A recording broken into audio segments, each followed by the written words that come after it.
Chapter 12, Money and Morality, Handling Wealth with Biblical Wisdom. Money is one of the most talked about topics in the Bible, yet it's also one of the most misunderstood. Growing up, I heard so many different messages about money. Some people said it was a blessing from God, while others warned it could lead to greed and corruption. For a long time, I wasn't sure how I was supposed to feel about money. Was it something to pursue? Something to avoid? Could I be both financially successful and spiritually faithful? The truth is, money itself is neither good nor evil.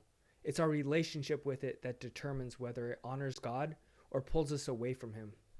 Jesus spoke about money more than almost any other topic, not because He was against wealth, but because He knew how much power it has over our hearts.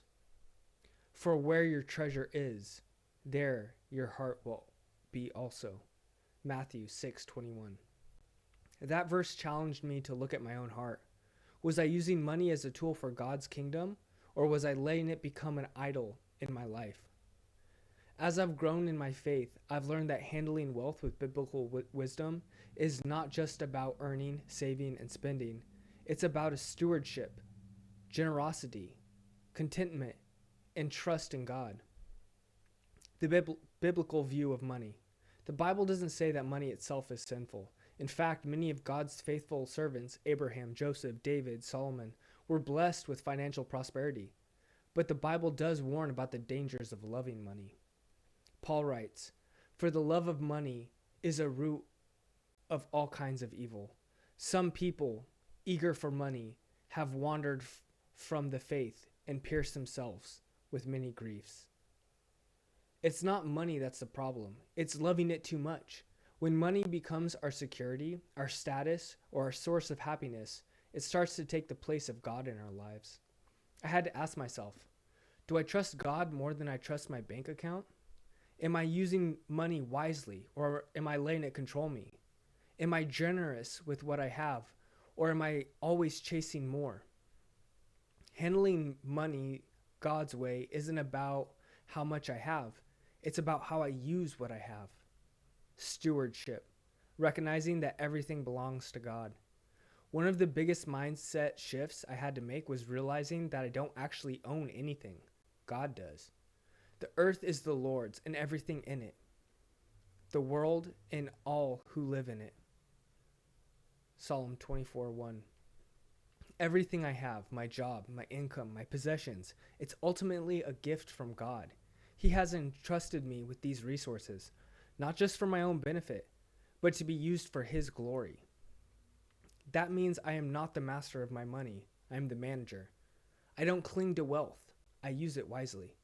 I hold everything with open hands, ready to give as God leads. When I started viewing my finances through the lens of stewardship, it changed the way I made financial decisions. I no longer asked, how much can I afford? Instead, I started asking, how can I honor God with what He has given me? Avoiding the trap of materialism. In today's world, we're constantly bombarded with messages telling us to buy more, earn more, upgrade, and accumulate. The world measures success by possessions and wealth, but Jesus measures success by faithfulness and obedience. Jesus warned, watch out, be on your guard against all kinds of greed. Life does not consist of an abundance of possessions. Luke 12:15. I've had moments where I fell into the trap of thinking, if I just had more money, a bigger house, or a better car, then I'd be happy. But every time I reached for a financial milestone, I realized something. The more stuff didn't bring lasting fulfillment. True contentment doesn't come from having more. It comes from trusting God. It comes from trusting that God is enough. Paul said it best. I've learned the secret of being content in any and every situation. Whether well-fed or hungry, whether living in plenty or in want, I can do all this through Him who gives me strength. The key word here is learned. Contentment doesn't come naturally. It's something we develop by trusting God rather than chasing wealth. The blessing of generosity. One of the most powerful lessons I've learned about money is that it's meant to be shared, not hoarded.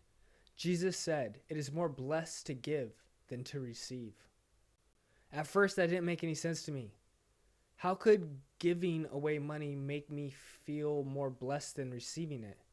But then I started practicing generosity, giving to those in need, supporting ministries, and blessing others without expecting anything in return. And I realized something incredible. God always provides. When I give generously, I don't lose, I gain.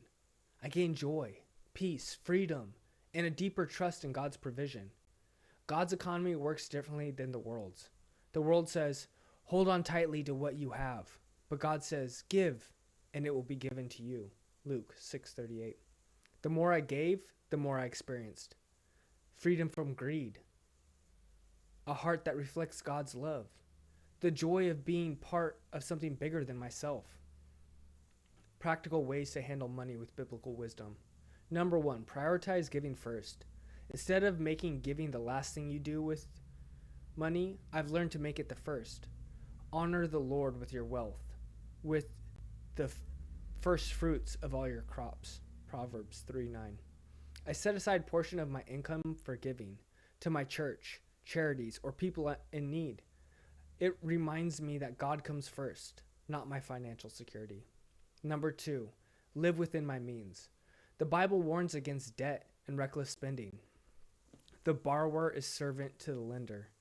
Proverbs 22:7. I used to think I needed the latest, biggest, and best, but I've learned that financial peace comes from living below my means. That means avoiding unnecessary debt, spending wisely, saving for the future instead of chasing material things. Living within my means allows me to be more generous, less stressed, and more financially secure. Number 3, trust God as my provider. There have been times when I've worried about money, whether I'd have enough to pay bills, save for the future, or handle unexpected expenses. But God reminds me, and my God will meet all your needs according to the riches of his glory in Jesus Christ.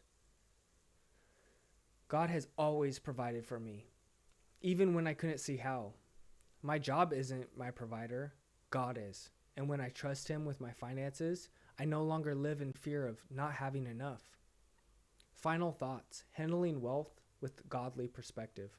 Money is a tool, nothing more, nothing less. It can be used for good or for selfish gain. The question is, how am I using what God has given me? My goal isn't just to make money, it's to honor God with every dollar. By being a wise steward, by avoiding the trap of greed, by giving generously, by trusting God, not my bank account. Because at the end of my life, I won't be measured by what I've earned.